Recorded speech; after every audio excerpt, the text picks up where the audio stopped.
How's it going, everyone? Session here. Welcome to officially what is going to be the 8th anniversary of Dead by Daylight. You know, it's been quite a long time since we've been a part of this community in this world, so the stream will be starting right about now. I'm pretty curious to see like what we're going to be getting. Should be really cool stuff though. Here we go. Oh, pyramid. Okay.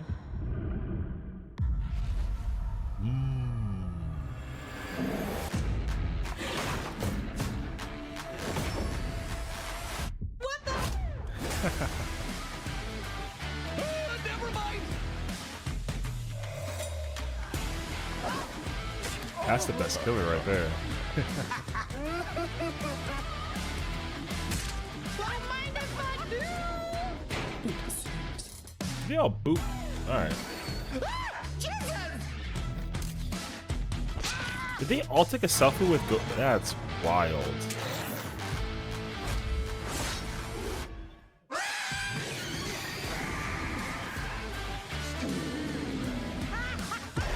Don't you walk away from me, sir. Oh my god.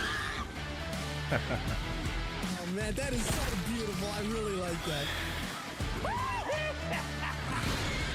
Hey. No! No! Oh my god! Why she walk like that? All right. You're dead. 60 million?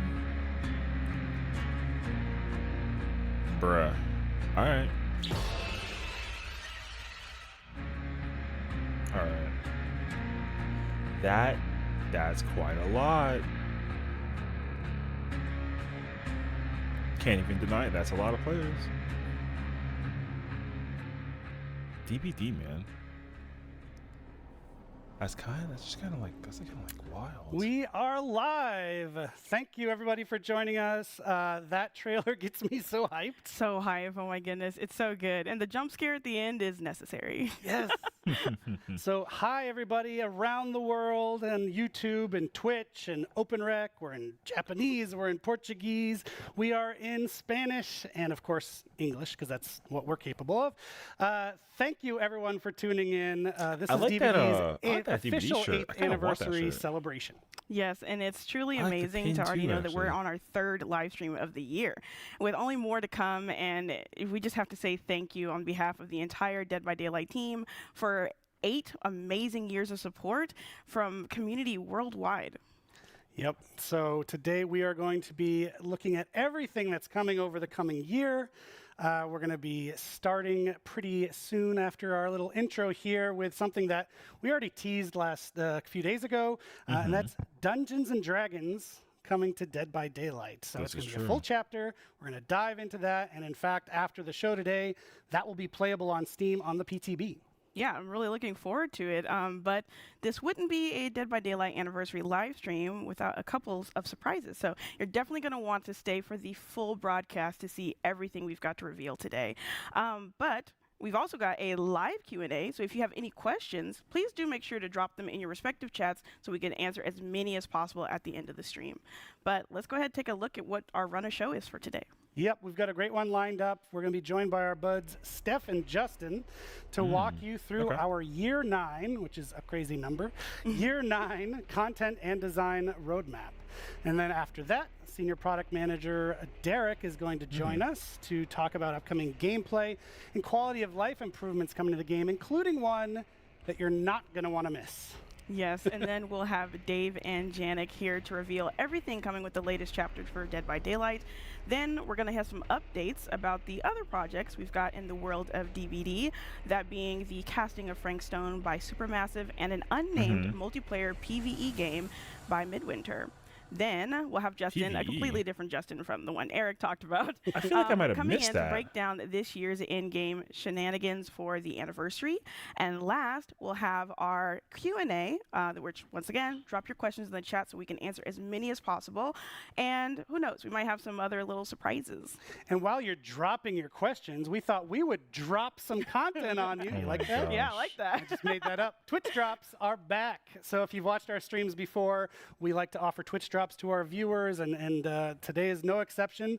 So they're live right now, and you can get them by connecting your behavior account to your Twitch account. So there should be a QR code you can see. There should be links in the Twitch chat to jump over and get that hooked up if you're not already. Yes, and if you're new to Twitch Drops with Dead by Daylight, all you need to know is that by watching any Dead by Daylight stream in the Twitch directory, you'll be accruing watch time, which will allow you to claim 3 of the Twitch Drops we have active today until May 28th. The first one, if you've already been with us since the start of our stream, you're already on your way to claiming, which is going to be the Totem in-game badge. And then after this, if you watch any other Dead by Daylight stream for 4 hours, you'll get the Crimson Hue in-game banner. And then really like that lastly, banner. for 8 years, 8 watching time, 8 years. you'll be able to get the My Greenville, Welcome to Greenville in-game banner. Yep. So enjoy those drops, but we mentioned surprises, and we've got one to kick the show off with. So the first of which is actually a new game. Oh my God! What? What the? We've got a game that we haven't told anybody about yet. It's from the world of Dead by Daylight. We're going to share it with you right now. It features some familiar faces, and most importantly, it is super duper fun, and I think you'll be surprised. So let's take a look.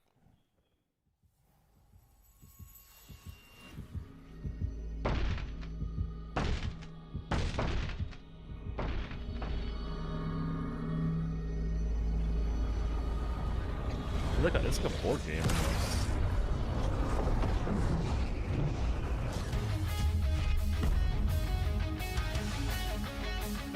Well, you've done it now, Dwight. What you is just this? had to touch the cursed board game. Now, you and your friend are trapped in our world, and danger is everywhere. But don't despair. Use your new magic abilities against the swarms of monsters that want you dead. Run, jump, and shoot to collect blood points to repair generators, increasing your powers along the way. Unlock the door to escape together. Did you just die? It's not over yet. Use spells to keep your friend alive until they can revive you. Do you and your friend have what it takes to survive? Ponder this as you ask yourselves, what the fog?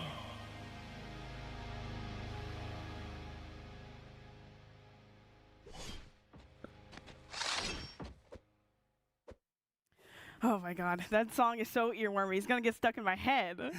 The game itself is like the guitar solo of video games. Yeah, like I'm already gonna walk away and just okay. What? But anyway, yes, Is you this saw that that PvE correctly. game? What the Fog is now available, and it's not only that, but it's free for current behavior account holders and new subscribers. But we do have a limit of free keys, so you're gonna want to make sure that you make your behavior account after the stream, of course, or in another tab. Just don't leave. But go ahead and grab that, claim it on your account, and if you're unable to, then you're able to get it on Steam, which is exclusively on Steam for $4.99 USD. Yep. And as you might expect with the drops, It now a looked free like a- game. like a- lot of people watching the stream. There might like be a- some load on our behavior login system. So I don't if even know there how is, to bear with describe us. it. We will get you in the door, and don't worry, you'll get the game. So as you might It have been almost able looked to like tell a from that Legos trailer, game. What the Fog, which is just the best title, is a two-person co-op roguelite. The simple goal of surviving and escaping with each increasingly difficult level. So to do that, you go head-to-head with swarms of monsters and bosses, and as we mentioned, lots of heavy metal guitar. Yes. So Eric and I Two got players. to play it before launch, and honestly, it was Interestingly so crazy fun. Like, I had that song stuck in my head for weeks. But you need to make sure that you get your hands on it so that you can have fun, survive, and then get the fog out. Nice. So that out of the Nice way. one. See, you weren't expecting that. A lot of people are like, wait, what? Surprises. We're going to dive into the show. So we're going to hand things over to Stefan and Justin to talk about Dead by Daylight's Year 9 roadmap. That is a very interesting game.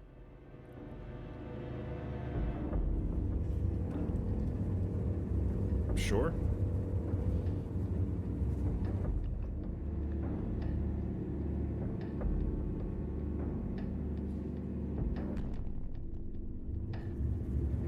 I'm very intrigued by the idea of it, though, but I mean,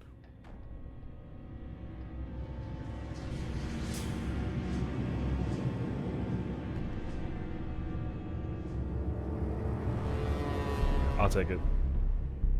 Because what is it? It's a free game. Otherwise, it's like $5. Not bad, honestly.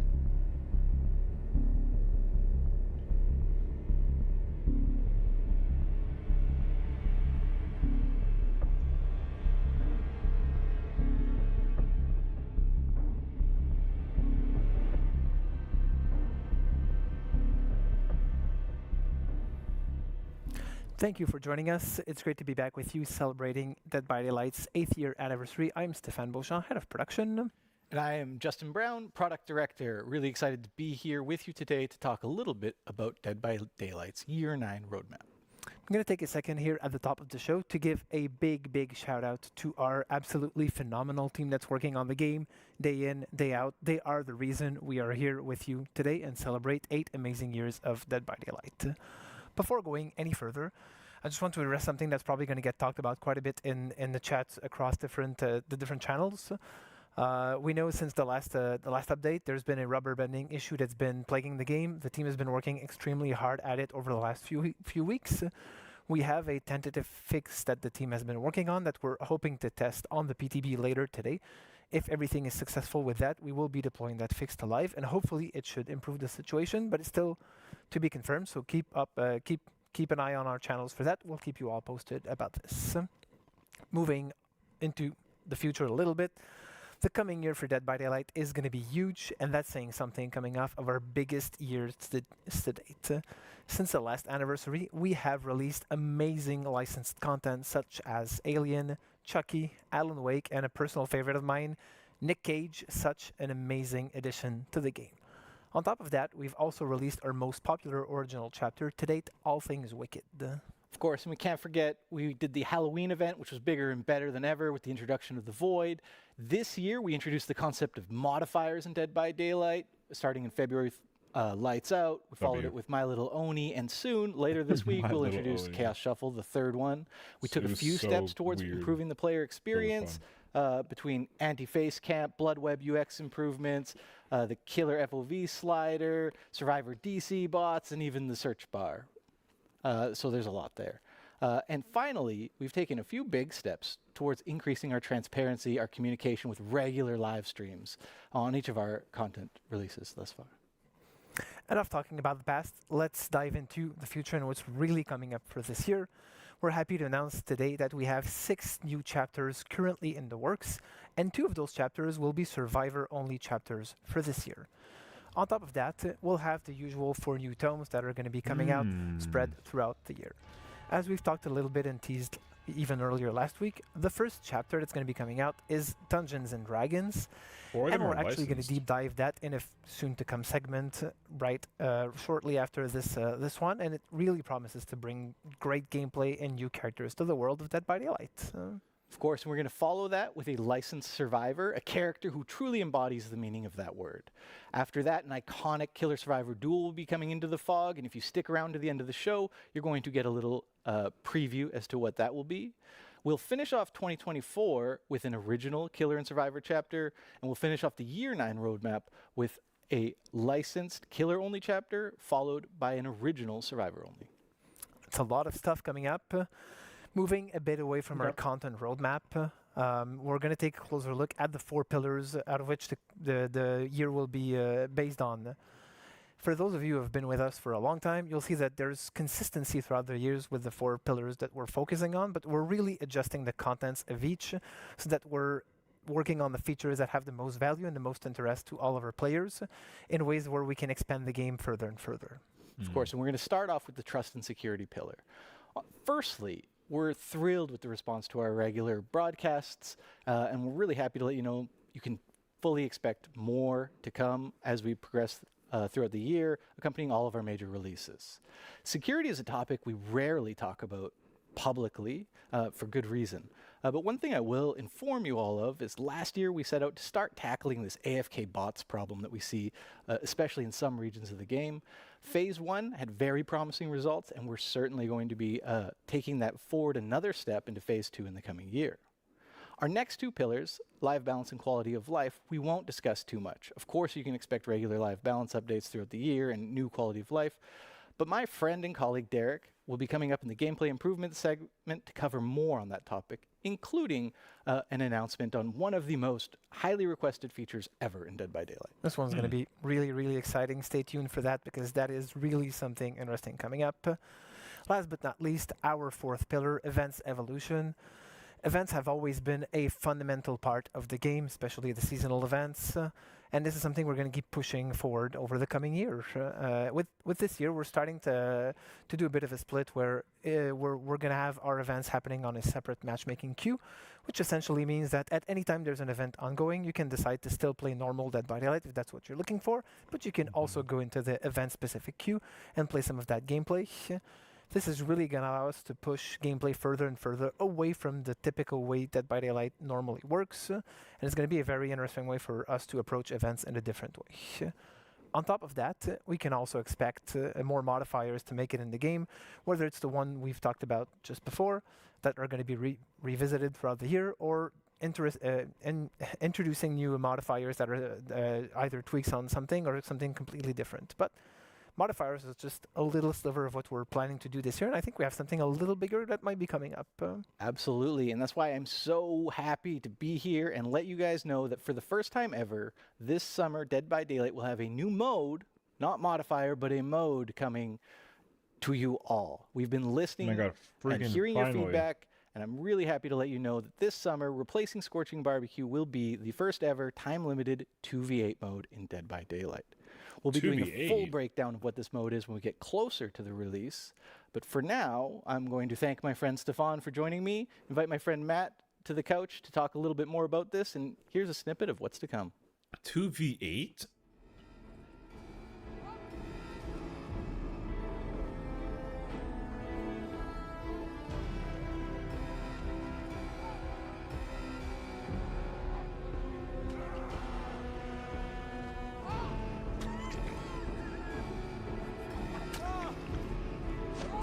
How exactly is that going to work, all things considered? Oh, I guess there's no hooks. They all just get kind of caged like Pyramid Head does? Boom. Thank you for joining us, Matt. Well, I know it's still early and everything is subject to change. I think it's going to be really fun to sort of let the community in on some of our plans for this upcoming 2v8 introduction. Absolutely. Thanks, Justin. So yeah, 2v8 is coming to DBD. This is a new game mode, which is really cool. Other gameplay events that we've done before, so Lights Out, My Little Oni, soon Chaos Shuffle, these are what we're calling modifiers. And modifiers basically take a DBD match, change a few things, but ultimately you're still playing DBD. With this new game mode, 2v8, we're fundamentally changing the way that you play Dead by Daylight. In this particular case, there's 2 killers, 8 survivors, and a bunch of new changes that we're going to get into very shortly. The focus with 2v8, we really wanted to hone in on what's exciting and fun and chaotic with DBD, and we're leaning more into a party mode kind of vibe rather than something that's super competitive. It's also worth mentioning that the way that we're building this, it's an iterative process, right? And this is just the first iteration. So we'll be looking to add more content, more gameplay in the future based on community feedback. Absolutely, and I'm super excited to see what everybody says about this mode when it comes out. So first, let's break down a few of the key changes that we know are going to be coming for 2v8 this summer. I mean, of course, there's still generators, there's still exit gates, there's just more of them. We've made 5 maps bigger to accommodate all of the action, all of the chaos. Okay. And we're also doing away with perks in this mode, instead introducing a new sort of 2v8 exclusive system called classes for survivors. That's right. Yeah, so when it comes to survivors, basically once you've chosen your character, you can select and equip a player class. And this class is effectively your power for the match, and it helps players identify what your role is within the team. So instead of mixing and matching perks, instead we really wanted to focus on a particular playstyle for this, and whether it's generator repair, healing, looping, speed, that kind of thing, that's what we're really going for with these classes. Of course, and there's also just cowering in the corner, which is my own preferred play style for Survivor, which is great. Interesting. And it'll work a little differently for killers. You'll be able to choose from one of the 5 original killers, each with their own specific gameplay. Killers obviously have powers, so they don't have classes in this mode, but we will be introducing a new mechanic, which is a team power. For example, if you are the Wraith, when you cloak yourself, if your teammate is within a certain radius of you, they will also get the undetectable status effect, allowing you to coordinate a sort of team stealth attack. Should make for some entertainment. The reason that we're focusing on the 5 original killers is just to make sure that this is as accessible as possible. They're all free. Everybody can play them. Everybody can have fun. We want you to enjoy the content and give us your feedback. Okay, interesting. In my opinion, the best part of this whole mode is the 2. It's the first time ever that success and failure as a killer does not rely solely on your shoulders. You have a teammate to sort of benefit from, learn from, or even, blame when things go poorly. So working together is just going to make the match so much more fun, so much more efficient. Absolutely. Lastly, it's worth mentioning that for this mode, we really wanted to keep the action pace and the momentum flowing. During our playtests, we found that the process of downing a survivor, picking them up, carrying them to the hook, it really started to slow things down for this mode in particular. So we're doing away with hooks as well. There's no hooks in 2v8. Instead, once the killer downs a survivor, they'll be able to send them to a cage. This works very similar to Pyramid Head. It will teleport the survivor to another part of the map, away from the killers. And of course, this still counts as hook states. So once you've been hooked 3 times, you'll be out of the match. And as Justin said before, there will be 5 original killers coming to this iteration of this game mode, but we will be looking to add more as we iterate on it and add more to it. Of course, we'll also be improving the game as it goes along, so content will be coming in as well as updates to classes and gameplay. Awesome. Thank you so much for joining me, Matt. And to all of you at home, if you want to learn more about 2v8, please join us in our July live stream. We will hope you're looking forward to this year 9. Interesting. For now, back to you, Eric perks, and Dork. No perks, classes, not every killer, so not every power, team powers. And, that's interesting. That to me is extremely fascinating. I like it conceptually, but I also... It's going to be problematic if there is a very specific way to build, but also if there is not like a meta per se, but if there is a class that is just much better than the others, then that's going to be kind of problematic. They should all be very strong. Oh my despite God, the that roadmap. Great segment. The Great 2v8 beard, situation, Stefan. People were loving the wet beard in chat. But the real story, 2v8. 2v8, yes. I cannot wait to dodge hatchets and chainsaws at the same time. I can't wait for our killers to finally have friends that they can play with. Get some friends in the fog. Forge friendships in the fog. But that was a great segment to watch. I loved the reactions in chat. I think the guys did a really good job of explaining this is the first iteration, and there's going to be a lot of changes based on community feedback. So that's why we're not just flipping the switch and making it permanent all of a sudden. You need to actually get the mode where we want it. But we're using the word mode, which means a lot, so pay attention. And speaking of paying attention, the website, that's a transition that doesn't make any sense. But the website for What the Fog has been overwhelmed by demand. It sounds like it might be a permanent predicted. inclusion. People love that cute little game. That will slowly so we're working incorporate on it. itself. Stay tuned. Don't worry. Which is We have cool. lots and lots of keys for it. So just as soon as we're I able to do tell you it's back wonder up, we'll give you a mention on the stream here or in the chat. Yeah. We definitely know you You can guys team want up to with get your 8 hands on it, but homies. what we can That'd do be so is tell you crazy. about something you can get your hands on today. Yes, and so recently, I 8 think it was December, players? we released 3 DLC packs. They're called gosh. Maddening Darkness, Old Wounds, and Macabre Tales. That was a way for players to get a big bunch of our older content all in 1 or 3 goes. And so we're actually going to be doing that again. Yeah, so this pack is actually going to pick up exactly where the last one left off, which is going to be the Endless Hunt pack. And in this pack, you're going to get 9 playable characters, starting with Portrait of Murder, Roots of Dread, Forge in the Fog, and Tools of Torment. And along with this pack is going to be all the additional outfits and DLC exclusive items. But of course, if you don't want to get the pack, they will be individually marked down in the in-game store, so you can get them there. Yes, so that Endless Hunt pack is actually available right now. It is the best way, especially if you're a newer player to Dead by Daylight, to get a big bunch of great content. So that out of the way, we want to keep the train rolling. Next up, we're going to be welcoming Derek, right where you're sitting. He's going to tell us all about gameplay improvements and quality of life improvements coming to Dead by Daylight, including a very big one that people have requested for ages. So let's talk to Derek. Ages?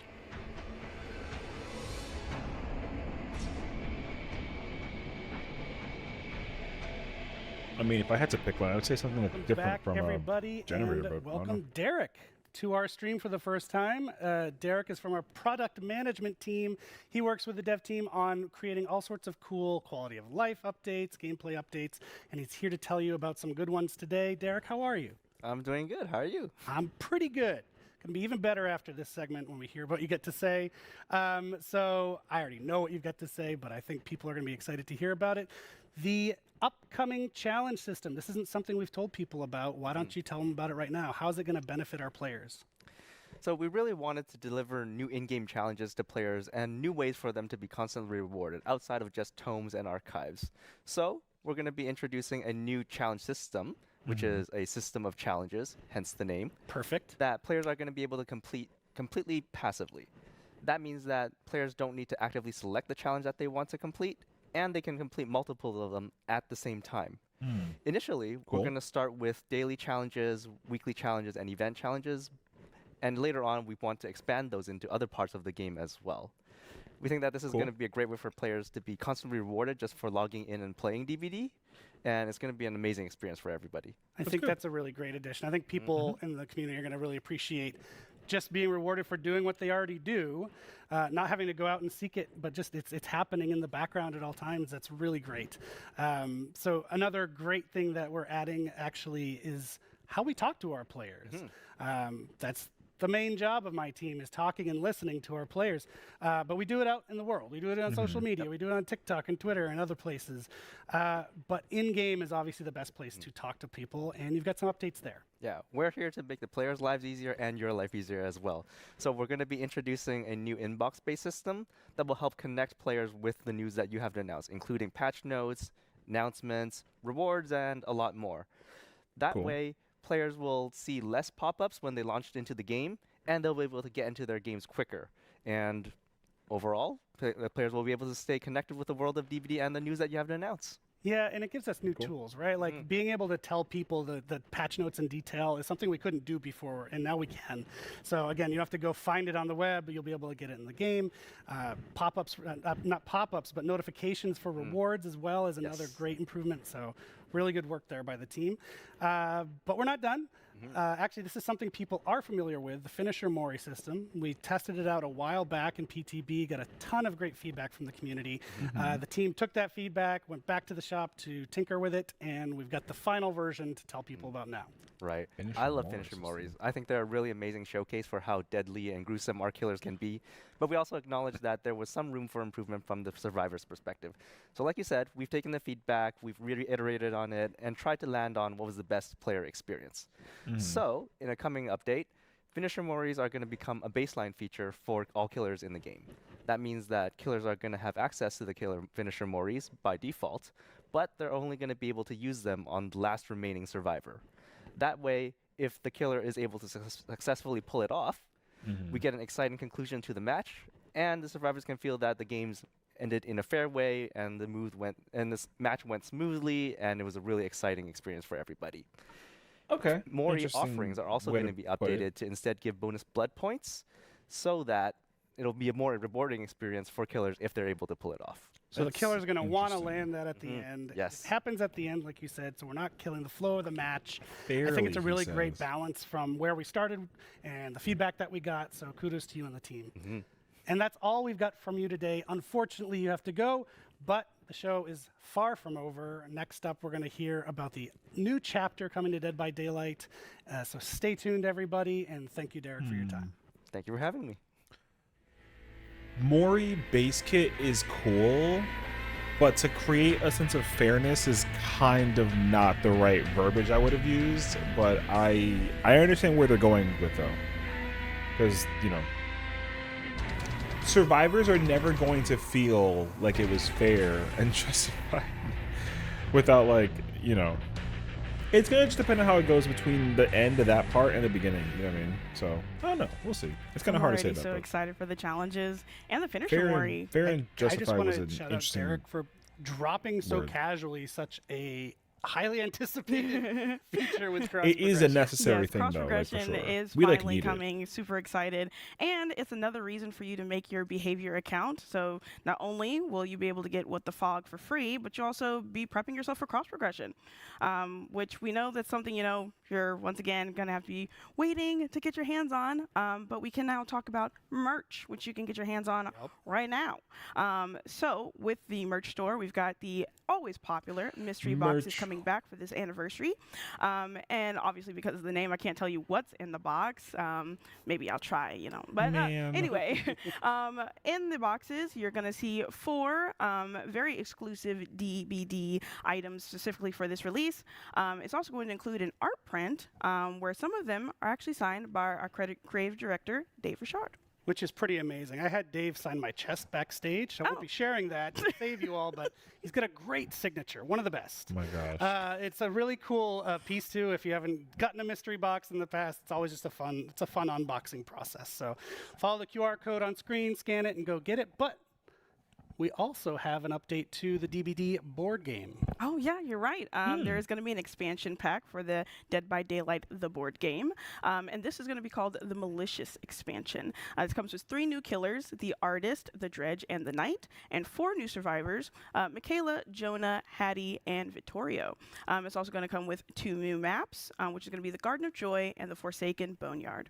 That's super exciting, and I'm so happy to see the success of the board game. I'm such a tabletop nerd that it's just such good quality, and I'm glad that people are resonating with it. So shout out to level99games.com, which is where you want to go to pre-order it. You'll get it later this summer. Obviously, the DBD merch shop as well is available. You can open it up on your phone with that QR code. You can go to another tab and get some shiny stuff. Yes, it'll be really nice, especially like you said in the summer, play it outside, touch some grass at the same time. So other than that, if you have any questions about the content we've been dropping so far, because it's been a lot of content, we will have our live Q&A segment at the end of the stream. So make sure you're dropping your questions into the chat. But other than that, roll initiative, because it's time to talk about Dungeons and Dragons. My gosh. Poor, misguided wanderers. First, there were many, and now This sounds like the killer. so few. How little you must value your lives to take a single insignificant breath in my sanctum. Uh-oh. I'm afraid there will be no quick death for you. No escape from this suffering.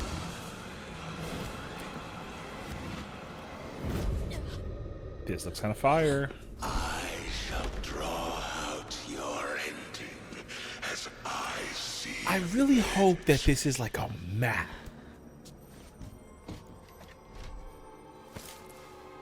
For in dark places such as this, Ooh, is that the killer? one must keep themselves entertained.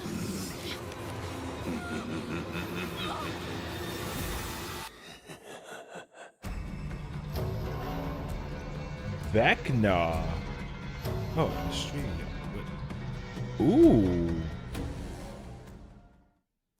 Hello, friends. I'm The kill Mathieu name is Coté, Vecna? Head of Partnerships for Behavior Digital. I was kind and of sick, I'm actually. extremely happy to be joined here today by Sean from our friends at Wizard of the Coast, who is going to be with me talking about what we just saw. Hi, Sean. Hey, Matthew. Great to see you. Pleasure. We just saw the trailer here. I still have goosebumps. This is so amazing. Like I was saying earlier, I have inner child in me that's thrilled right now. I've been playing Dungeons and Dragons since I'm 10 years old, and it's an absolute dream come true. So thank you so much for being a part of that. Of course, yeah, my pleasure. It's so cool. 10-year-old Sean wakes up every day realizing that he works at Wizards of the Coast, dream job. So we're super aligned on that. So Dungeons & Dragons is probably one of the biggest gateways that people have had to how to craft stories, how to design games, how to create experiences for other people. We've seen it, of course, within the dev team. There's so many people who've got their first taste of designing games through Dungeons & Dragons. Have you seen this to be true with other developers that you've worked with? Oh, absolutely. Yeah. I always say it's the easiest thing about my job is I never have to teach people what D&D is or what the brand is about, because when I'm working with the developer, I guarantee you the person that I'm talking to has played and everybody on their team has played, or at the very least is like very aware of what the game is and what it entails. It makes my job very, very easy. I always joke around, D&D is kind of this like the building block or like the connective tissue between game designers. You can be at a gaming convention and you're talking to other developers, and if you have nothing else in common, just start talking about D&D. It's true. It's kind of a common language. There's so many common references there. For me personally, like I said, it's a dream come true. I still play Dungeons and Dragons every week with my group of friends. I'm the forever DM in that group, and I know that there are a couple of other people on my team who were absolutely thrilled to be a part of this. What made sense for Wizard of the Coast to enter into this collaboration? That's a great question. I think that exploring horror is always something that's really, really interested us. Dungeons and Dragons has dipped its toes in horror before. We've got modules like Curse of Strahd. We've got a lot of different horror elements we've brought together in some of our monsters. Obviously, characters like Vecna have been super horror driven. So when the idea popped up on our radar, hey, what do you think about working together with Behavior on a Dead by Daylight module? Like the light turned on instantly. I don't think anybody was there were no question marks. It was mostly just exclamation points. It's like, how do we do this the best, right? Like, let's find the coolest character. Let's find the coolest setting. Let's really make this a true sort of celebration of D&D inside of Dead by Daylight and make it a way that feels super native to that game. Yeah. And you mentioned horror. I mean, I know a lot of people will probably think that their first thought when they think of Dungeons and Dragons is not necessarily horror, but there is quite a lot of potential for horror in there. I mean, it is a very flexible medium to tell stories, and horror stories are some of the stories that will provoke the most intense emotions and reactions in players. So for us, it made sense. Yes. Yeah, I'm also slightly in the forever dungeon master box that you are. I try to inject a little bit of horror into all the campaigns that I run. I think that it's just a great tool to use to tell stories. If your players never get scared, right, you're probably doing something a little bit wrong. True. And like you mentioned, Dungeons and Dragons is just a really flexible system for telling stories. At the end of the day, the players and the dungeon masters, you're not fighting each other. You're just there telling a collaborative story about what happens. And horror is just a great tool to include in that box of storytelling. It's D&D hasn't always been, hey, we are a horror game, but the tools are there if you want to do it. And I think some of the best storytellers out there definitely implement those tools. Yeah, there are many examples out there. Now, why Vecna? I mean, we've seen it in the trailer. He is an absolutely terrifying presence. I think that whether you're a survivor or a killer and you play with Vecna in that game, it's going to be a really, really intense experience. So tell me a little bit, why Vecna and why it makes sense? For me, the main reason that Vecna was very clearly like on the top of the podium the entire time we were discussing potential killers is that Vecna has always had this horror movie monster vibe to him. I mean, as a lich, he's always had the ability to, you can even kill him and he just pops back up and will come back. It might not be tomorrow. Yeah. Might be a couple of years in the future, but like Vecna's always going to come back. He just has this real inevitability to him, right? It's, and the thing about D&D is very quickly in a D&D setting, your party becomes a group of powerful adventurers, right? You're defeating all these other monsters that, you know, like dragons and stuff. And then Vecna shows up and you're like, oh, we need to run away. Vecna's here. Like he's such a scary, inevitable threat in the universe that even his earliest appearances were just items with his name on them. And everybody was wondering, oh, who's this guy Vecna that's got this eye and this hand. And it was just like whispers of this ancient evil that was so powerful you couldn't even print a stat block for him because he was just that strong. Yeah, it's the terrifying presence that few talk about, but if you've heard about him, it's probably already too late. It's true that it's got that absolute flavor, and he has been part of the Dungeons and Dragons universe for almost 50 years now, right? He was there at the very, very beginning, like you said, as whispers, as just a note in there. But he does have a stat block, and reading it is all, it's not ridiculous, but it's so much power in those pages. Like, you understand that he is, like you said, inevitable, but also he is able to scare a party of level 15 adventurers who are technically almost unstoppable by that point, right? Right. Yeah. It's kind of fun. It's always like, I've lost quite a few player characters myself to Vecna, and you know, Eve of Ruin, we've got the new book coming out, and as soon as you see Vecna, Eve of Ruin, I was like, oh, looks like I'm gonna lose a couple more. Yeah.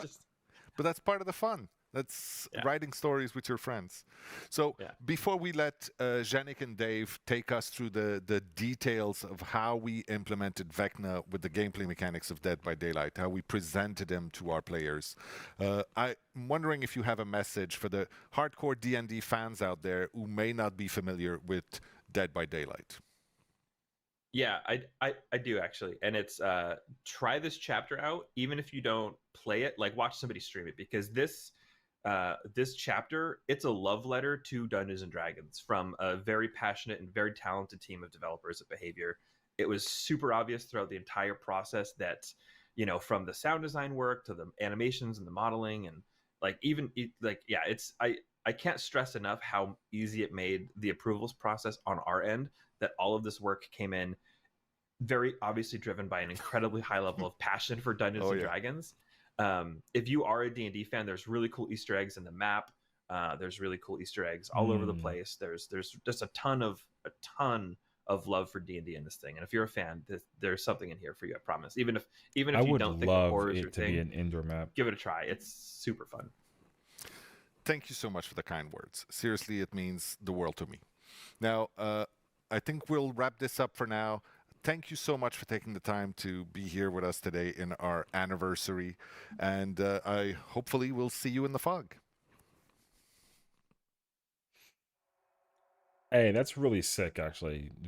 It's funny because I'm not like a D&D-er, but I know Vecna through like Stranger Things. But it's ironic because Stranger Things also like is involved with Dungeons and Dragons, so like it just makes sense that it's like a, you know, like an immediate like, oh yeah, this thing. Because when I thought about Vecna, I immediately said Stranger Things, but then I was like, oh wait, they got that from Dungeons and Dragons, and then to make that tie in, it was really cool. Hey, so. hi, I'm not Dave. That's so You're sick. I'm not Janik. No, we're quickly interrupting our D&D segment. There's a lot more. Stay tuned. Dave will be right where I am in just a second to give you an update on cross progression.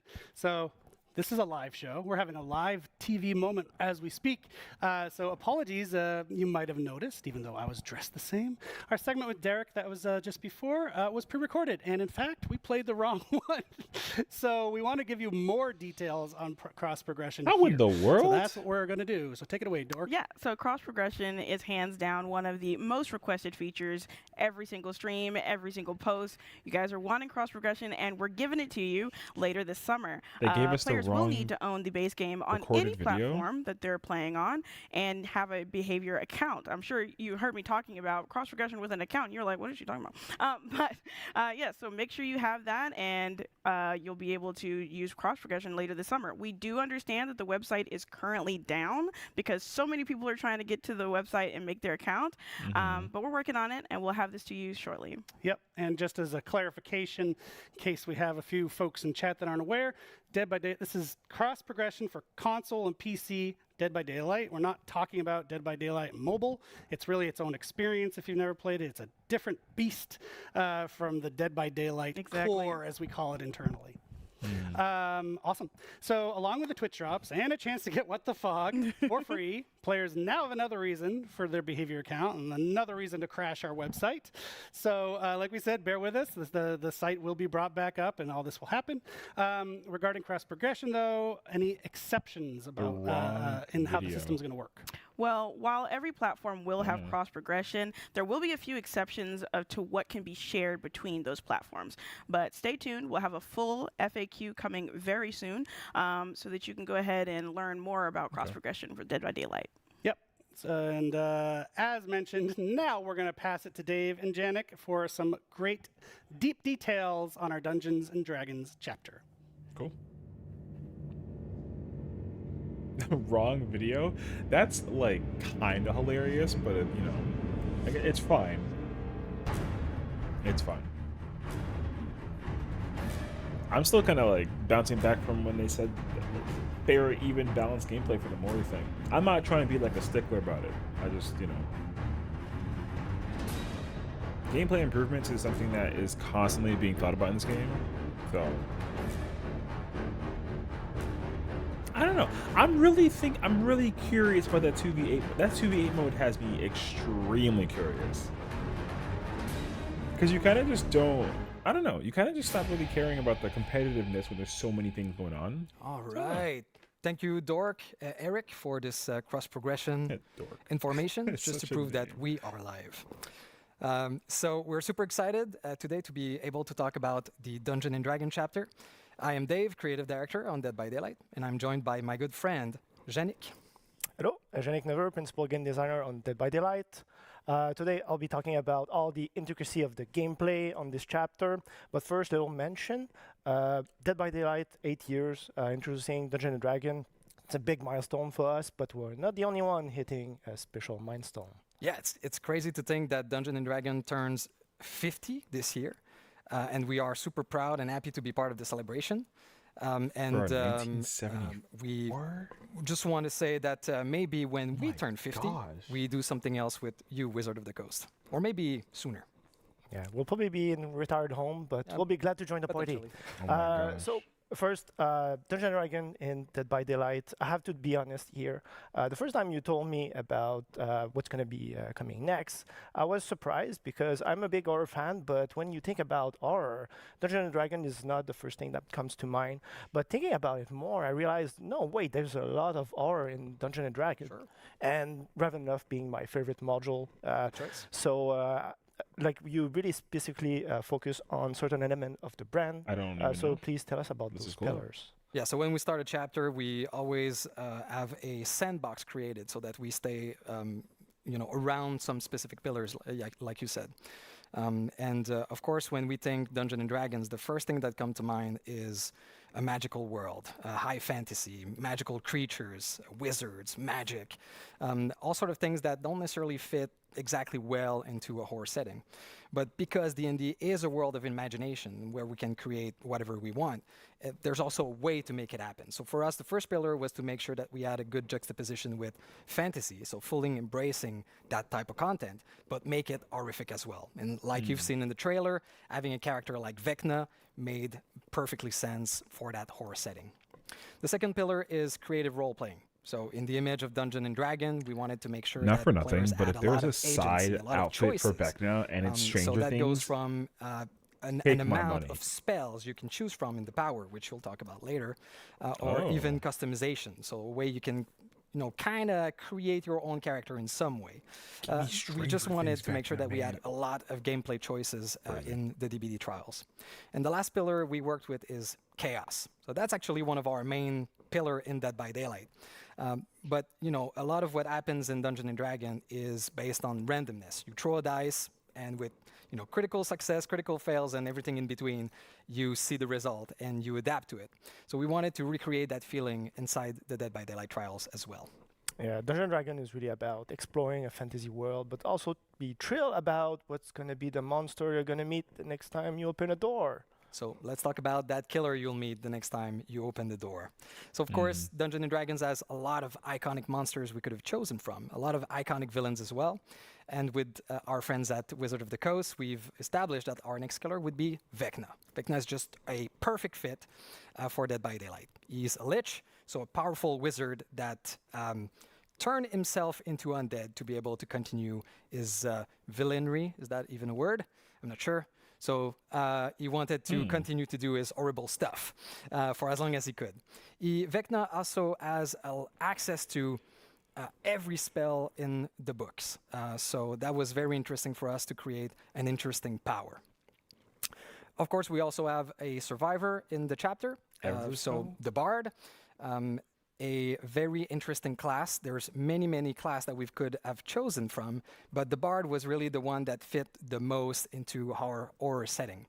You know, for example, when we think about a class like the Paladin, you think of the ability to turn the undead, magical sword, big plated armors, and all of this doesn't fit really well into the world of Dead by Daylight.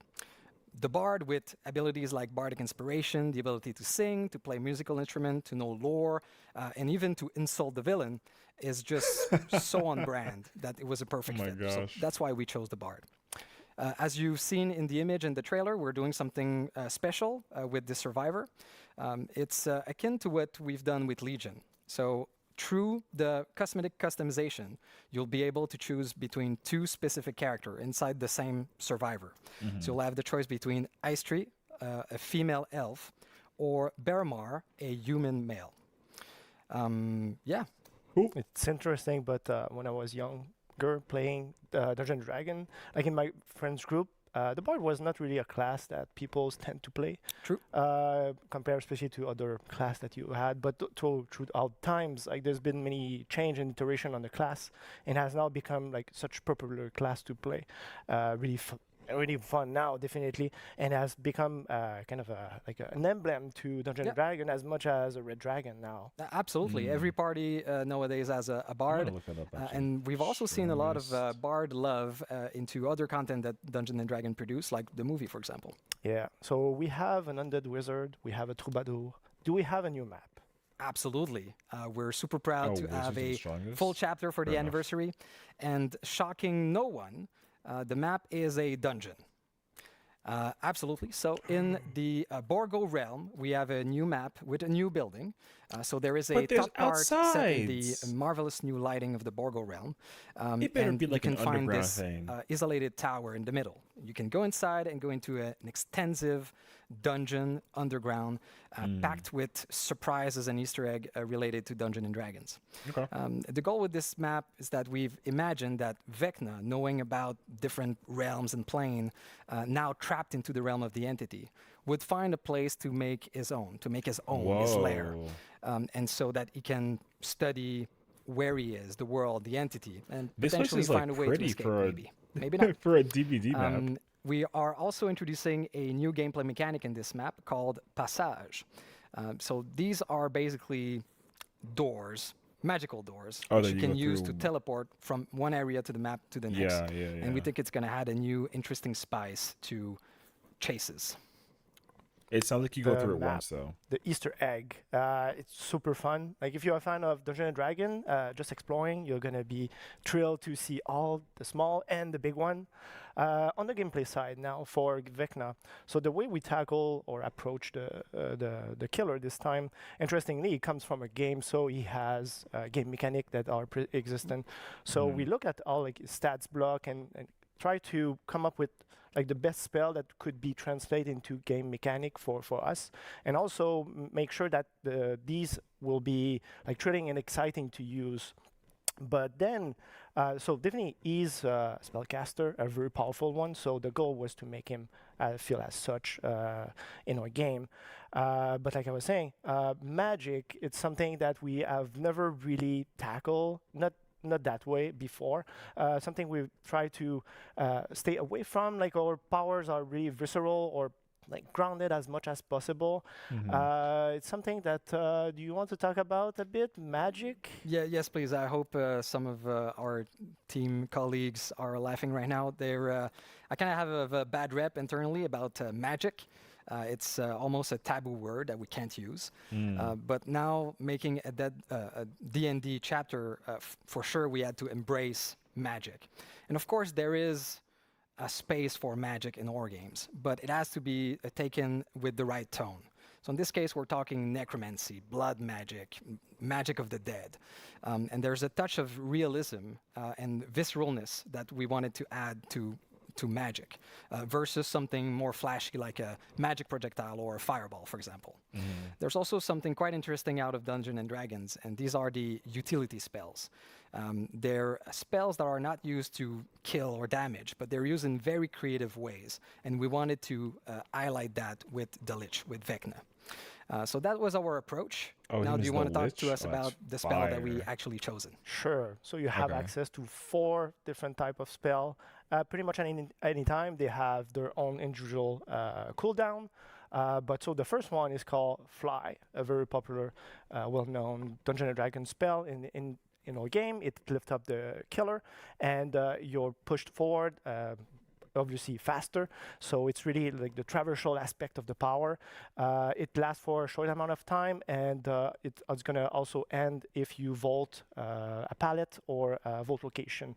And this is really useful to get closer to Survivor and get to the next gen as soon as possible.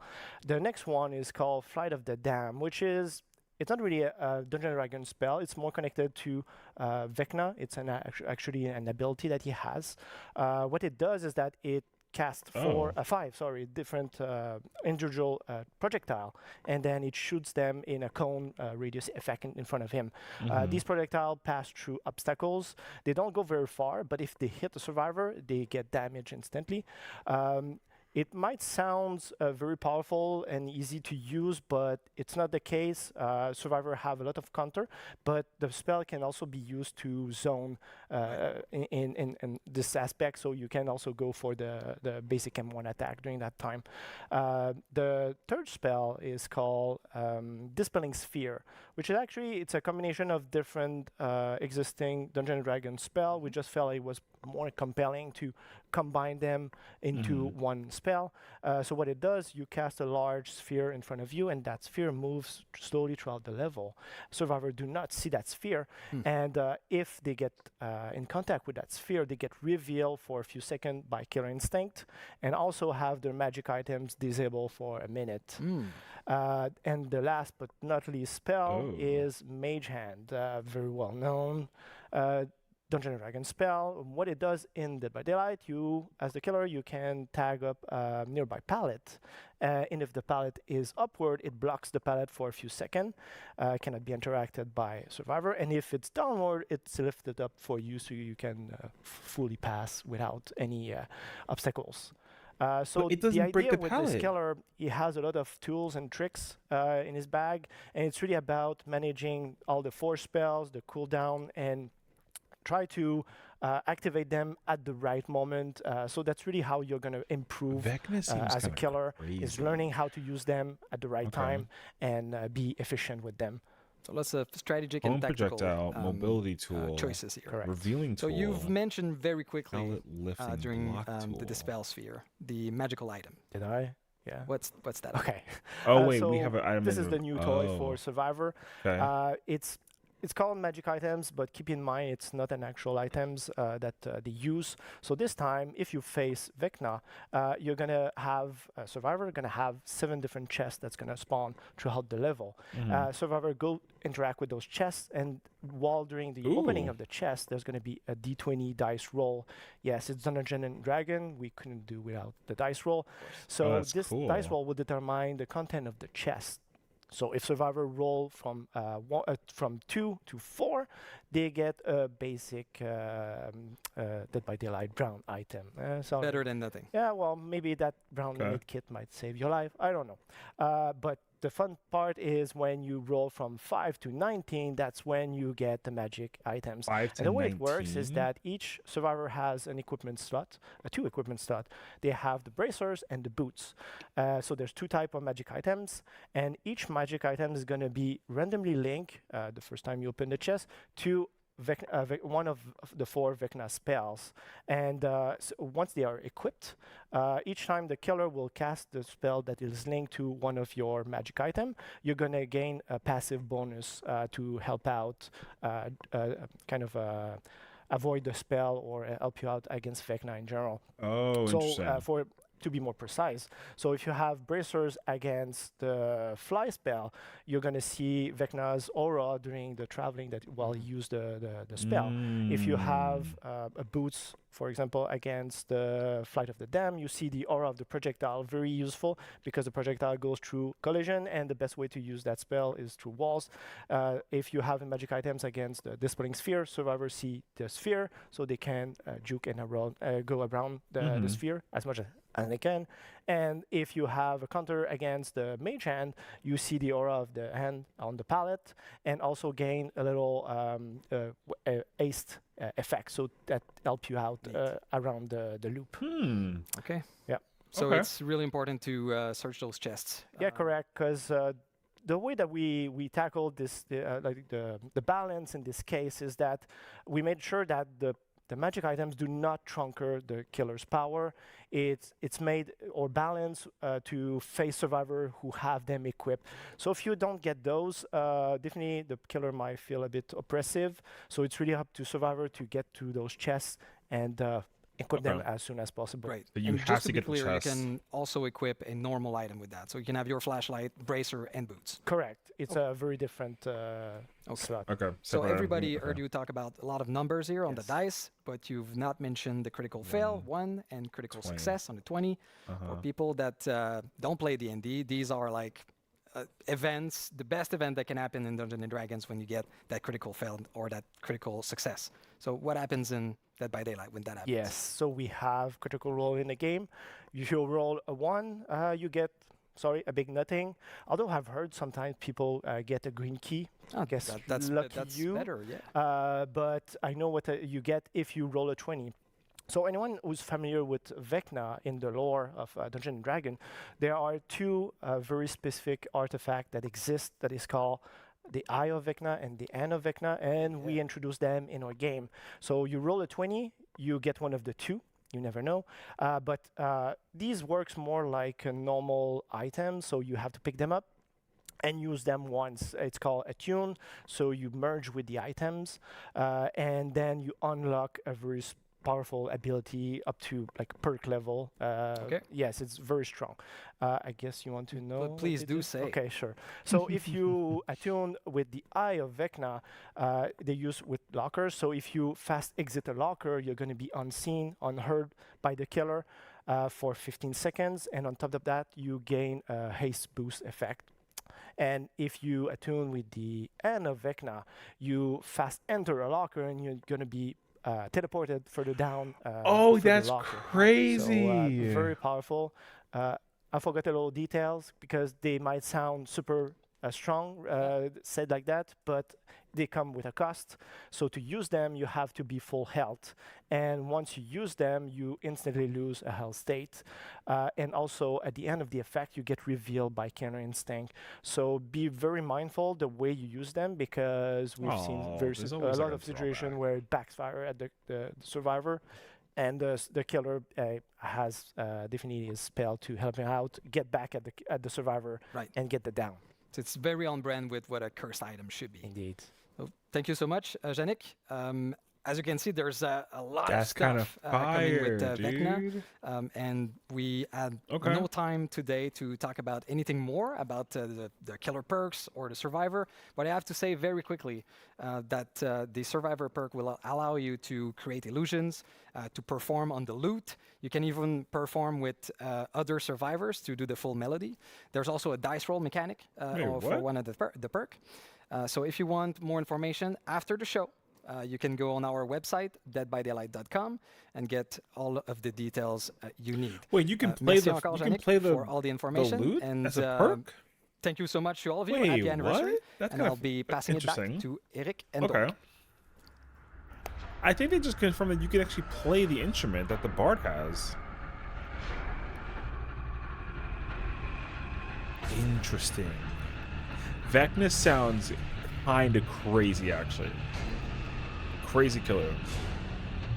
I think from what it sounds like, getting a 1 obviously is like fine. Getting 2 through 4 is like decent. But then getting 5 through 19, I think it's actually, I don't know if it's like more ideal, but it probably feels really good to get one of those items. The 20 though seems very powerful, but it's also at the cost of like, you know, using it for whatever reasons. So. Oh my God, Dungeons and Dragons and Dead by Daylight. You are a pretty frequent DM yourself, right? Yes, I do DM on occasion. Forever player, as they said in the interview. Well, no, forever DM. Yeah. Never a player. Please make me a player. You must be so psyched. So psyched. I'm so psyched. I'm so excited. I just cannot wait to see what we have in store and to go against Vecna. Hopefully people have noticed your dice necklace. My nice D4. I got okay. But yes, just like Dave said, don't forget to head over to deadbydaylight.com right after the show for the full breakdown on Vecna and all of his powers. You'll also be able to see the perks that we've got for him and our bard coming into the fog. Okay. And also, don't forget to ask questions in the chat when you're not spamming nonsense garbage. Ask real questions, and we'll answer them later in the Q&A. You don't need to say claim. Please stop saying claim. You're not claiming anything by saying claim. Stop. But we appreciate your enthusiasm. But next we're going to be, I'm going to be joined by Dave Richard back on the couch for him to walk us through the ever-expanding world of Dead by Daylight. Cool. That's going to be pretty cool. This is a pretty good live stream so far.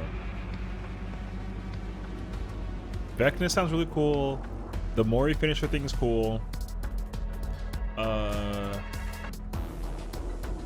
your merch. Anything else? I don't actually know, actually.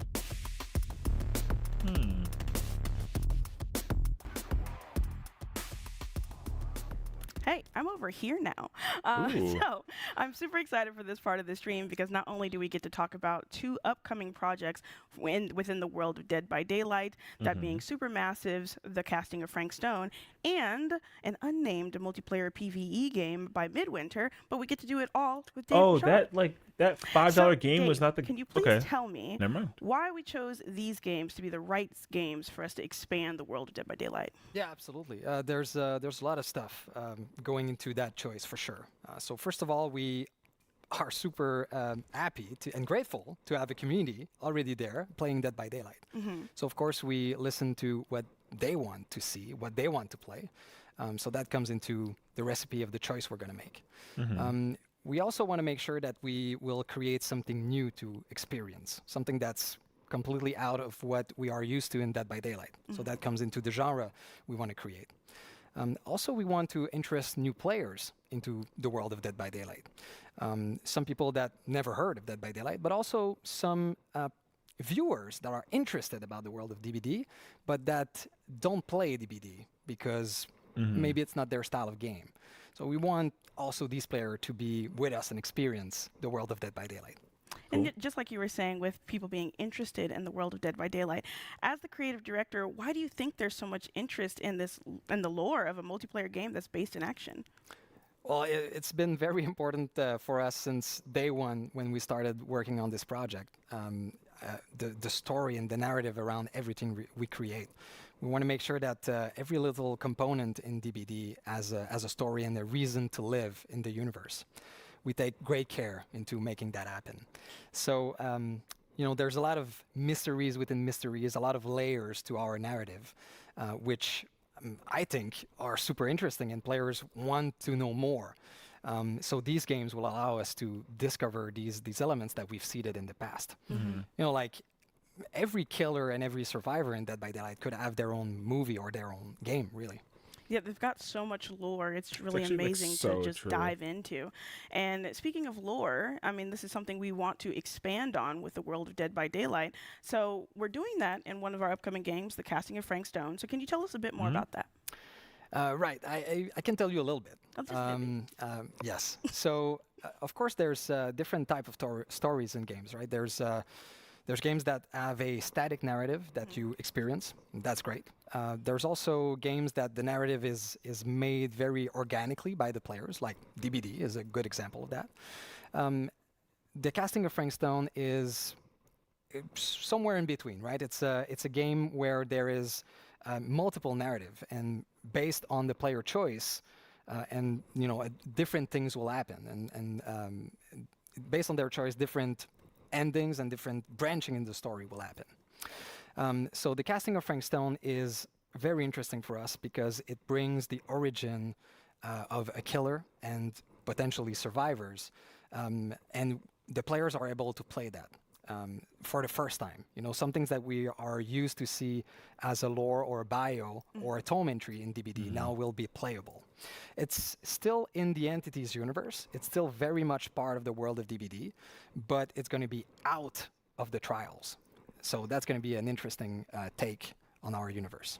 Okay, so we know that the Casting Frank Stone is still in that realm, but what about our other project, this unnamed multiplayer PvE game? Is that also going to be taking place in the Entities realm? Absolutely. So it is in the world of DBD. It is in the Entity. And one cool thing about the Entity is that we know very little about exactly what it is, but we do know that it's a living universe. It is huge, and we can't really comprehend everything that's happening within it. So we know that DBD trials are a way for the Entity to feed. It's a very kind of organic process. So we can imagine that there are other parts in the Entity that serves other purposes. And that is exactly what we want to explore.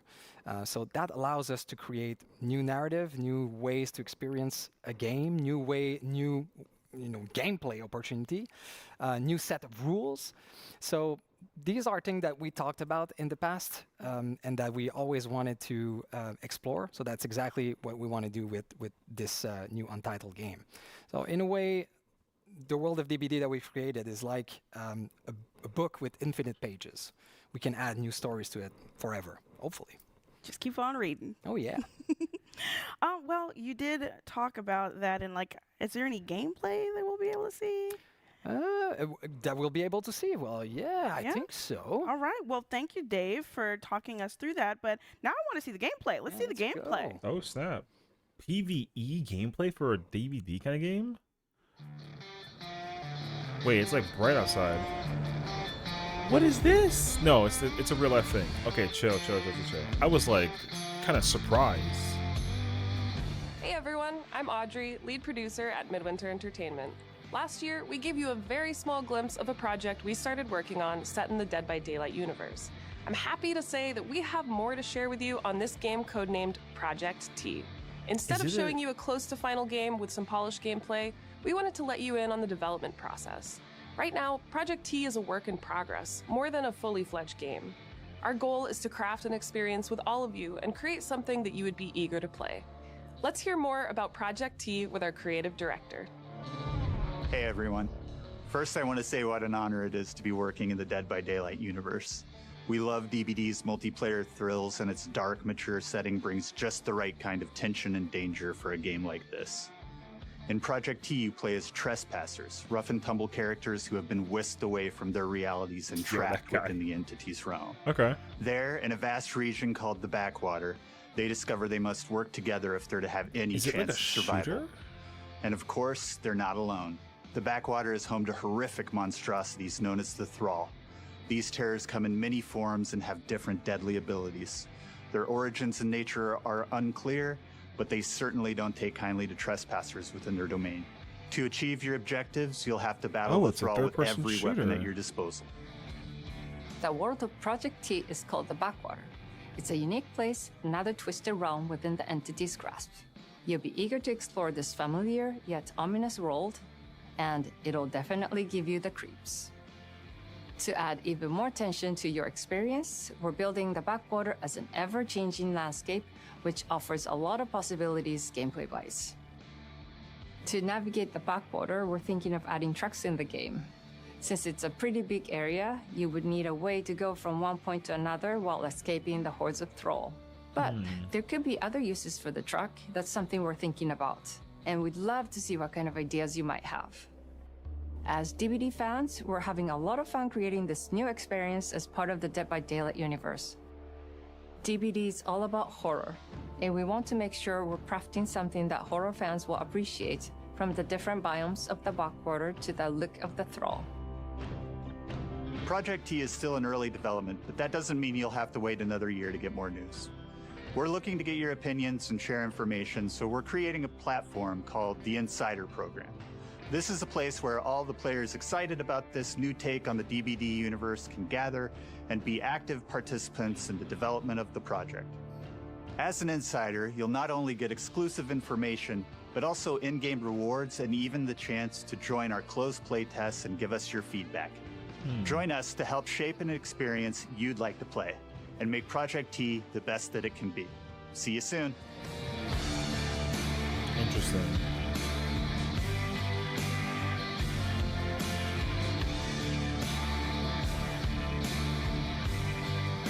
DVD shooter game. I wonder how that's going to work with, like, I don't know. I'm very intrigued by that, honestly. Cedar Hills is not exactly a noted hotbed of criminal Oh, activity. this is Frank Stone? Yeah. What is that? That's not entirely true. There was that whole serial killer thing. Why do you hate Cedar Hills so much? Used to be like town mascot. Ladies and gentlemen, This game is kind of like present the not mail. destined, but Spend enough it's time in my gonna line be of work, pretty good realize considering it's every place super has got its massive. demons. Thing that belongs to the boy you're looking for. You can't shoot a movie in here. This is a condemned steel mill, Mr. Rivera.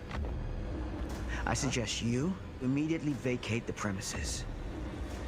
And you do not, under any circumstances, set 1 foot back here in the Cedar Steel Mill. Ever. Such a joy to see young people so passionate about the arts. Everything's all right. Either of you heard of Murder Mill? No! There was a whole string of disappearances. Kidnappings, really. Murders. So what was this guy's name?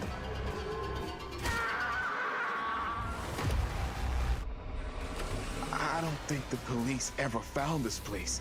Fuck! Whoever did this might still be here. We can't stay, okay? We gotta go.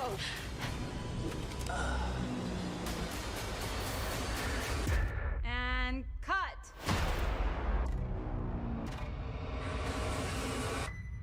When you make dangerous cinema, you walk a dangerous line. Okay.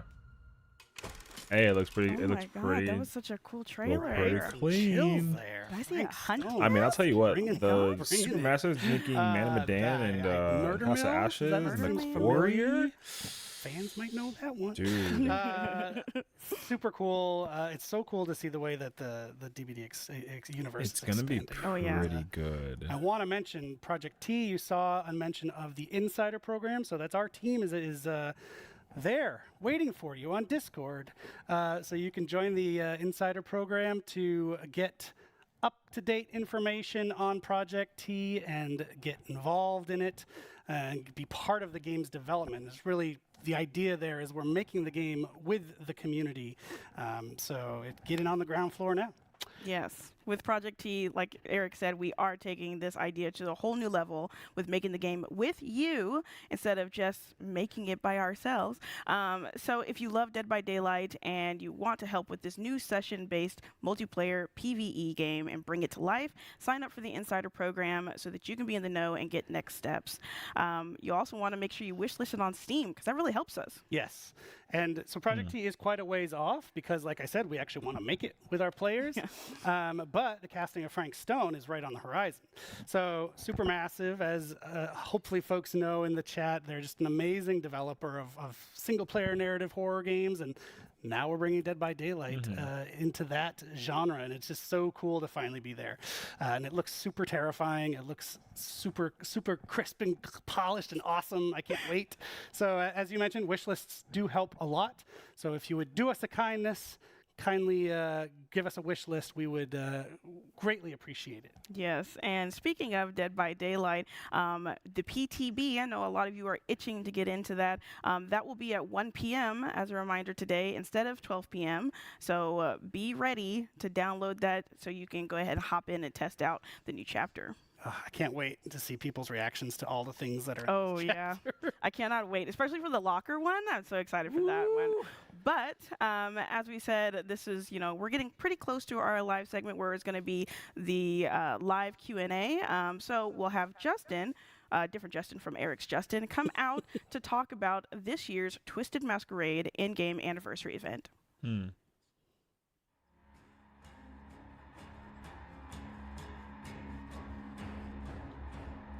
Very cool.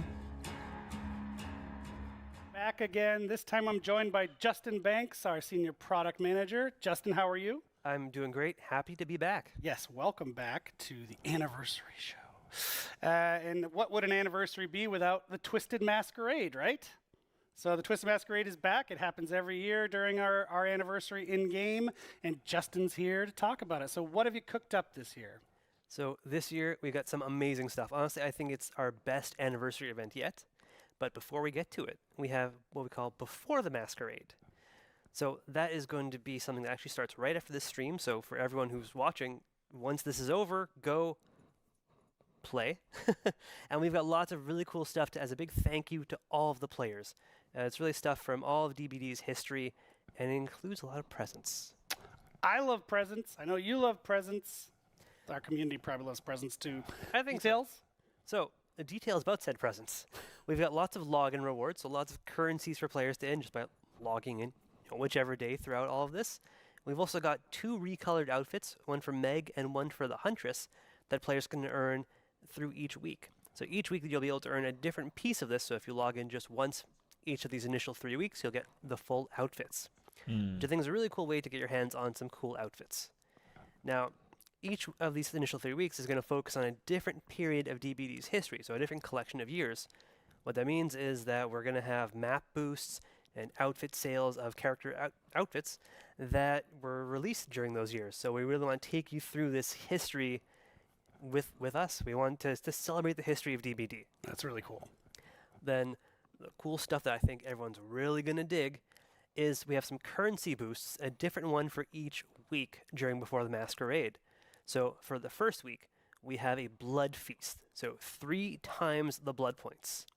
During week 2, we are going to have 3 times the rift fragments. So if you want to progress towards the rift, this is a very good chance to do it. Then during week 3, we've got 3 times the XP. So again, if you want to progress to the rift, this is also good, but this is a really good chance to earn some iridescent shards. Damn. And then after D&D releases, the last week and a half we'll be doing double XP and double blood points, right? Oh, we're doubling down, yeah. So everyone can play the new chapter. They can get hyped for the Masquerade. They can nab some of the older anniversary charms as well. Is that true? Exactly. So we want to give people a chance who haven't earned them during previous years, to celebrate the build up to the event itself by earning, like some really cool Masquerade crows or things like that. Awesome. Okay, so what about the event itself? So the event itself, now that we've tackled Before the Masquerade, the big new thing that is coming for this year's Twisted Masquerade is the reveal of the host of the Masquerade, Trix herself. So players might have seen her hinted at during previous anniversary events or during in outfit descriptions referenced as the Mad Designer or Zizzletrix. So she's finally making her appearance. And throughout all of the event, we want to make it very clear, this is her party. She's everywhere. She's the entity's biggest fan, celebrating, holding this party in its honor. And she's not a playable character, so we want to make that very clear. She is there pushing everybody to engage and celebrate. I love that. So does this mean we're going to see a lot more of her in the Twisted Masquerade? Absolutely. So We have a lot of the UI that is themed. You might have seen some last year, so we've done a lot of updating for that. We've got Father Campbell's Chapel coming back with the whole party taking place inside. Some updated content in there to show that the party is progressing or dying slightly. You might find some corpses. Then, in addition to all of that stuff really permeating the game, we've got the lobby, the loading screens. She's going to appear in trials. You will hear her laughing at you or cheering you on around the exit gates. Ooh. There's really voice lines that's going to appear everywhere, really accentuating the gameplay. It's going to be amazing. Like we loved hearing all of the voice lines that we have had recorded for this. With all that stuff, like we've got a lot of really cool gameplay that I'm going to talk about in just a second. But one thing I wanted to mention is that all of our event gameplay now is going to take place within a separate event queue. So if you want some of the normal DBD, like in the core mode, you can have that. But if you want the event stuff, go over to the really cool event queue and take part of Trix's, Twisted Masquerade. And I have to say as well, if you go to the core mode, it's still going to have a lot of the decorations, so you get the vibe with the core experience. And that's a really good quality of life improvement over last year. I actually really like that.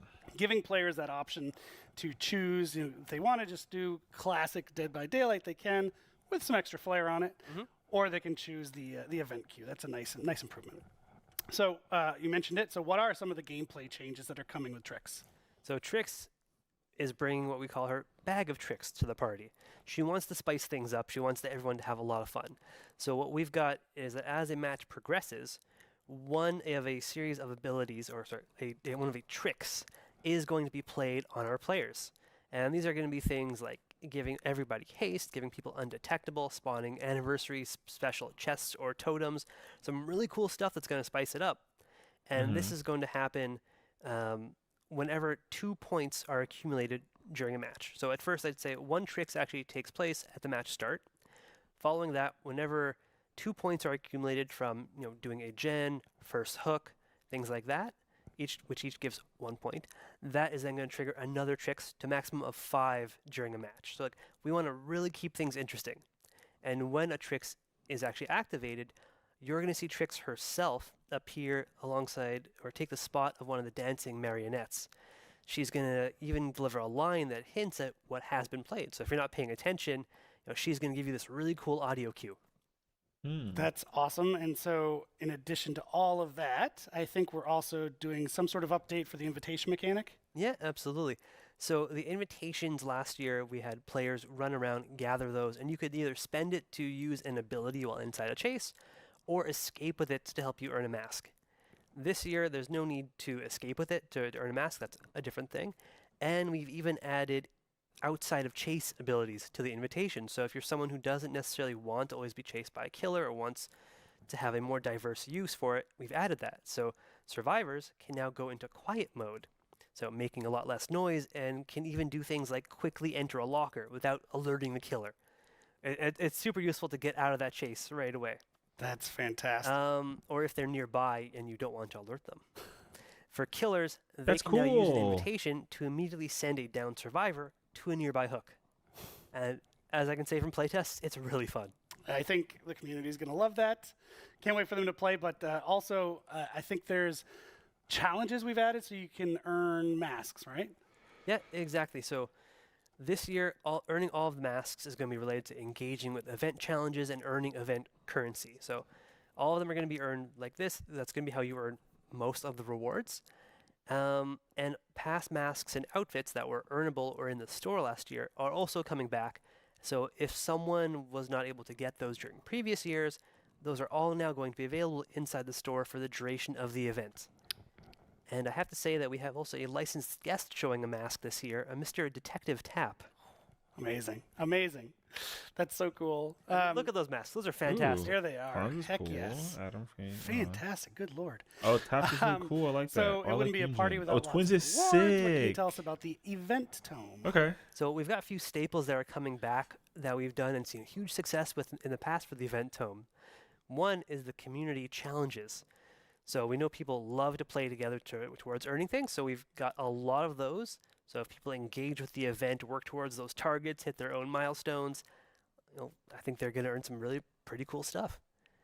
Also in the event tome is some really interesting lore about the Observer discovering Trix's world. So if you want to know a little bit more about her, play those challenges, earn that lore. Then Cool. we've got some really cool stuff. I have to say the Twisted Masquerade is one of our favorite collections to work on every single year. As soon as the art team's concepts hit the table, or I guess the monitor screen these days, we're like enamored with them. Like, we love working on this collection. So this year we've got 2 new 100% earnable outfits that you can earn through the event. We have one for Bill Overbeck, another licensed guest making his appearance in the Masquerade, and one for the Unknown, who is maybe trying to blend in a little bit at the party. Successfully. In addition to all that really cool stuff, we've got some Trix-themed charms and player cards that people can earn. Now, obviously with Tap's mask making an appearance as a reward, there's someone who accompanies him. So if people check out the in-game store during the Twisted Masquerade, they'll be able to find a really cool event-themed outfit for the pig. Yeah, now, there we it are is. Huge fans of this. I mean, it's got so many touches from the Saw franchise in there. I think it's amazing. Pig fans were on the edge of their seats hoping you'd say that. Amazing. So we've covered a lot. Are there any last presents for the players that we haven't mentioned? So there's a lot already, but we've got more. So same as previous years, we're giving out lots of daily rewards to players. So there's going to be lots of currencies, like more blood points, more rift fragments, more iridescent shards. We're going to have a huge login calendar throughout the entire event. People are going to be earning stuff no matter what they do. And for the first time, that no matter when the player logs in, we're going to give them enough event currency to get a single reward from the event. Nice. So as soon as you log in, we want to get you started and start enjoying the party. I love that. Players are going to love that. Thank you, Justin, for your time and all that detail. So much detail. I hope people are psyched. Just as a note, the event in-game starts June 13th, but the Before the Masquerade event actually starts now, right after this show, today. And there is one last thing that we have not mentioned. It's all part of this wrapper of celebration, and it actually ties back to Dungeons and Dragons. Oh, does it? Yes. So very, very excited to say that we will be putting some Dungeons and Dragons Dead by Daylight dice, that's a lot of Ds, A lot. up for sale in the merch store. You can pre-order it right now. It's not available. You can't get it right away, but you can get your pre-order in right away. And in fact, if you do the pre-order in the next 48 hours, you get a discount. Super psyched about this. There's tons of Dungeons & Dragons fans within the office. I'm sure there are in the community as well. So why not put them together with a cool new set of dice? And that is all we have. Unfortunately, Justin, you're done. Thank you for your time. I was honestly always happy to be here. So we're going to toss it now to Dork for our live Q&A, and we'll bring it home. Take it away, Dork.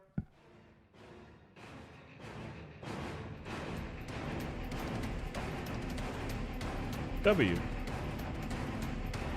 I'm gonna have to go check out a lot of the stuff that has kind of transpired since then. So we'll see. All right, well, I've been teleporting all around today. Now I'm over here.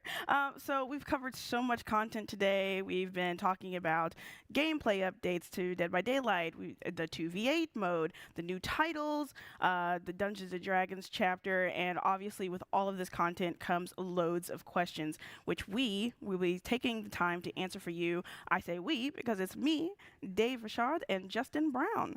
So let's go ahead and get started. So for Dave, question 1. In the Dungeons & Dragons segment, you mentioned 2 bards and 1.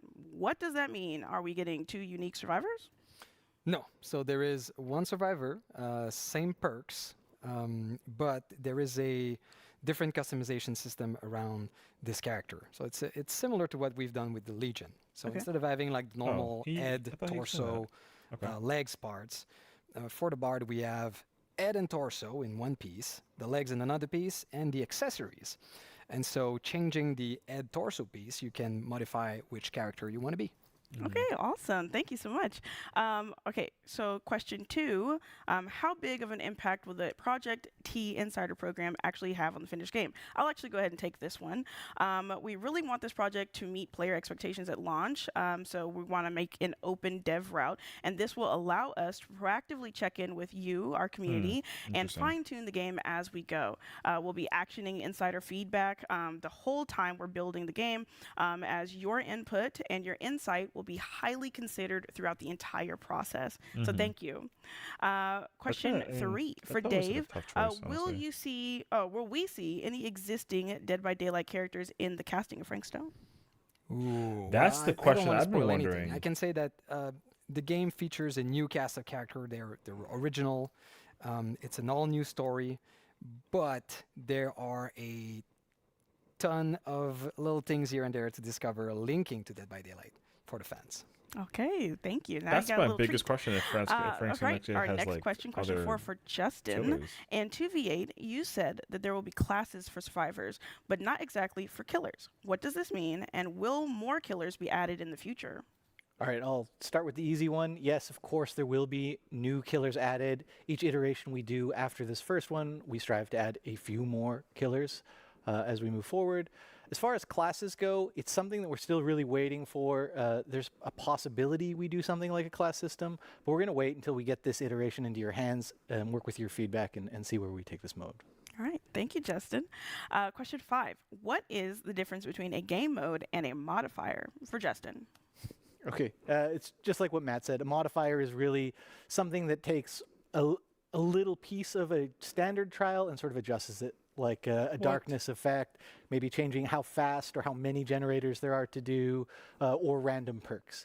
A mode is something that's going to fundamentally change the way the game's played, something really big and all-encompassing, something like 2v8. All right, thank you.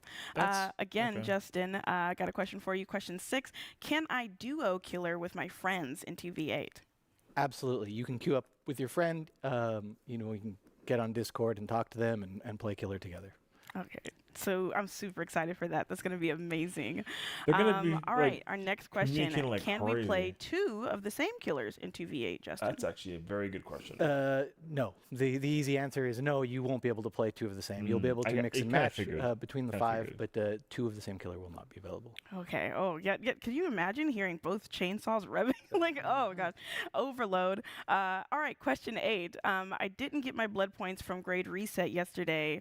Will I get them back? I'll go ahead and answer this one. Yes, we're working on refunding the missing blood points to players, and you should receive them within the next few days. Really sorry about that. Question 9. Can achievements and trophies be earned in the 2v8 mode when it releases, Justin? The simple answer is yes. There are no specific 2v8 achievements or trophies, but if you're making progress towards one that already exists, like how many generators you have to repair, progress is still made towards those trophies. All right, thank you. Question 10. Are there plans to keep 2v8 permanent after some iterations, Justin? So this is something we're still working out.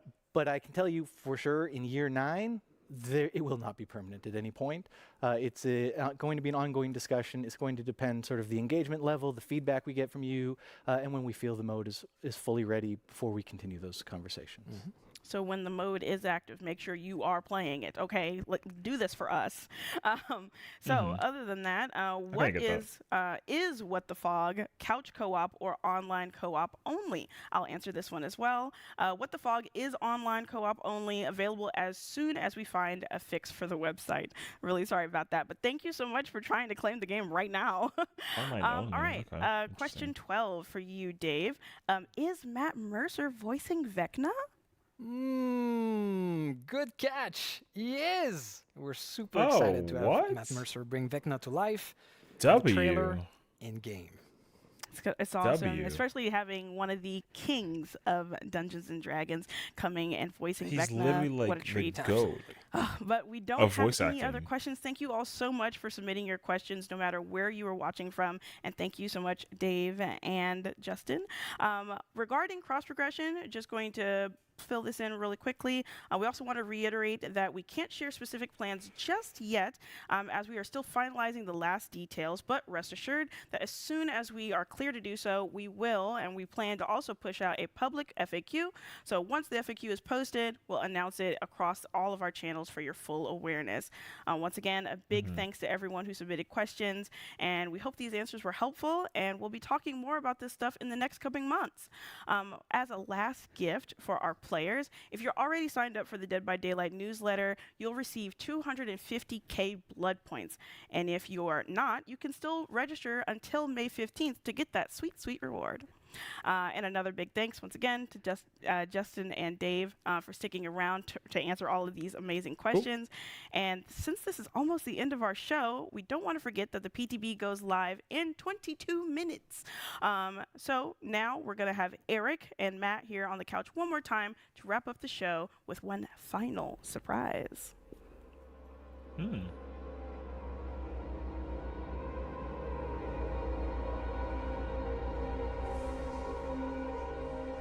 New killer. No, I don't know. All right. This is it. This is the end. We've made it to the end of the show. It's been a great show. It's been a long show, and we thank you for sticking with us. We had so much to tell you about, so we had to do it all. But thank you so much. And look who's here to join me on the couch over there, Mr. Matt Cote. Matt, welcome. Thank you so very much. Well, nice of you to make it at the end. Yeah, sure. I eventually got here. Yeah. Well, I was a little late. Had some surprises to work on. It's always something. That's true. But I think all the surprises are wrapped up for now. Thank you again. Hopefully you'll join us on one of our upcoming streams. We're going to keep these rolling. Maybe you'll join us on one of our upcoming streams. I'd be delighted. Be fantastic. And that's it. Thanks, everybody. Have a wonderful... Yes? I just want to say before we leave, so the people who have been with us until the very, very end, we have one last surprise for you. We like to close the show with a surprise. It's a bit of a tradition nowadays. So this summer, we are going to be welcoming yet another legendary set of characters into the fog. Dumb and Dumber? Dumb and Dumber, you say? Featuring over... Featured in over 30 games, an animated series, an absolutely unforgettable soundtrack, and much, much more. We hope you are as excited as we are to welcome into the fog this classic franchise. No, that'd be crazy.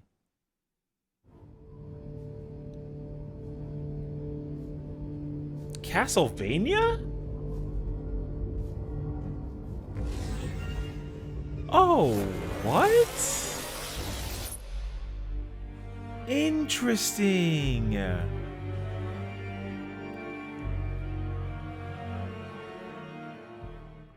What? Okay.